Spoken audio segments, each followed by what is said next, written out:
This is the most polarizing bike I've ever ridden. And today, I'm riding it on the North Shore to see if this is the $500 underdog we've all been sleeping on, or a total death wish. Some say the Ozark Trail bike line, straight from your local Walmart, is making mountain biking more accessible than ever. Others say it's a ticking time bomb on two wheels. People love this bike. People hate this bike.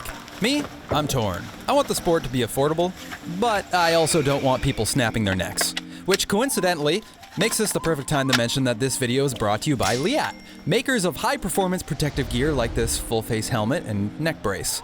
Totally unrelated. Now, some folks have been calling me an elitist lately, and honestly, it's flattering to know you think I'm an elite anything. But I'm really trying to check my bike snobbery at the door and give this thing a fair shot. Like, actually ride the thing. And at the end, I'll give you my official review.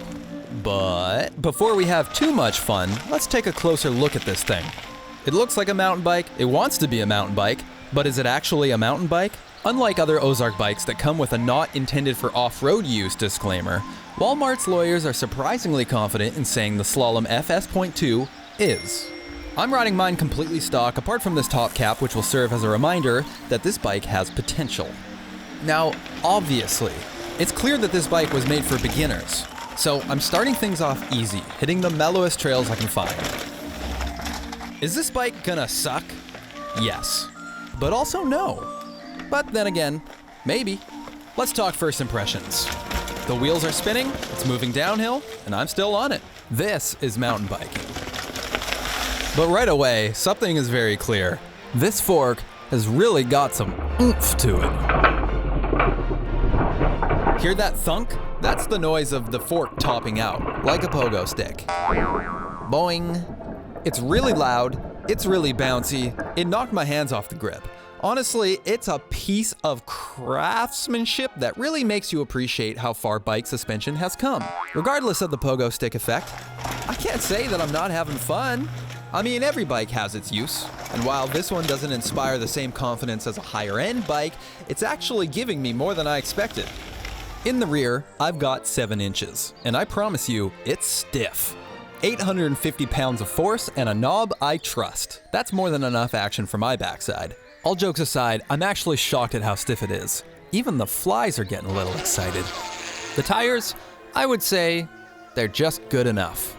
The brakes? Well, they're mechanical disc brakes.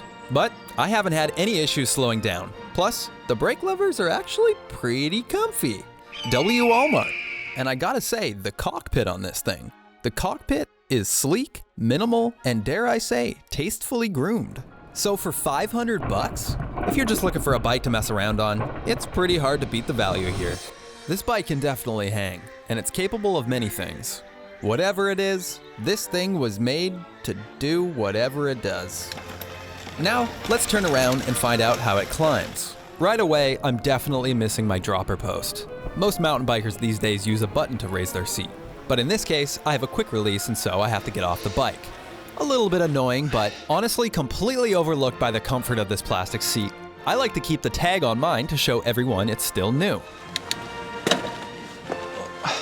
Lost the pedal. Foot blew off. Real disadvantage of the plastic pedals. Okay, the plastic pedals are not great, but can we talk about this derailleur for a second? It shifts buttery smooth. I haven't had a single issue or bad shift all day.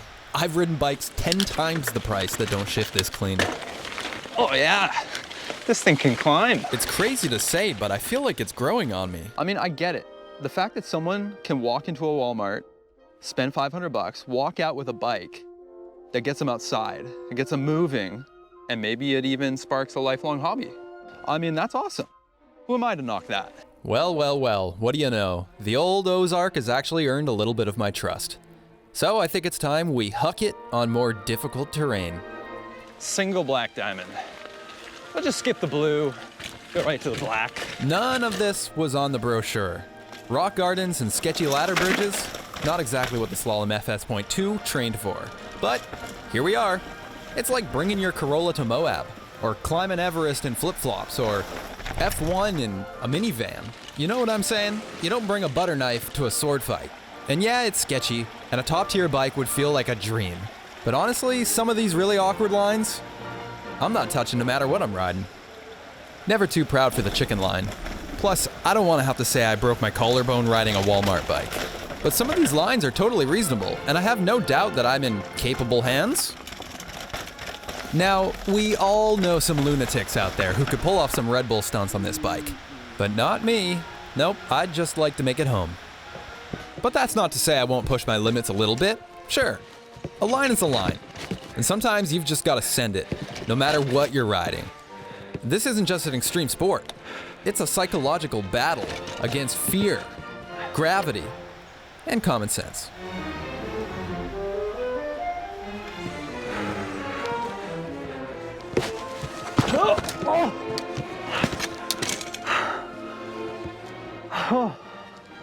I'm kind of surprised, but also not surprised. I need to do this. I don't know if I've ever done this. There is a quiet voice telling me this is a bad idea. But there's a much louder voice saying, "You got this, buddy. Go get her, pal." I should check my front axle. Something's rattling. I think it's the kickstand. Oh, that was not torqued to spec. That's my bad. Still works though. Now I can focus and pray. I'll be honest, it's been a while since I've been to church, and I think my prayers went straight to spam. Oh, fuck! Ow. Okay, that hurt. Yeah, those prayers were definitely left on red. It's easy to write this thing off, and maybe that's the real problem. When people say, Walmart bikes are garbage, are they wrong? Oh yeah, baby. Walmart, sponsor me. What if that garbage is the only way that someone gets their first taste of the trail? I mean, it's not the worst bike, and it's definitely not the best bike, but it could be the best worst bike. Maybe it's not for me, but for someone just starting out, sure, why not? So here it is, my review of the Ozark Trail Slalom FS.2. It's a total piece of shiny, cost-effective engineering.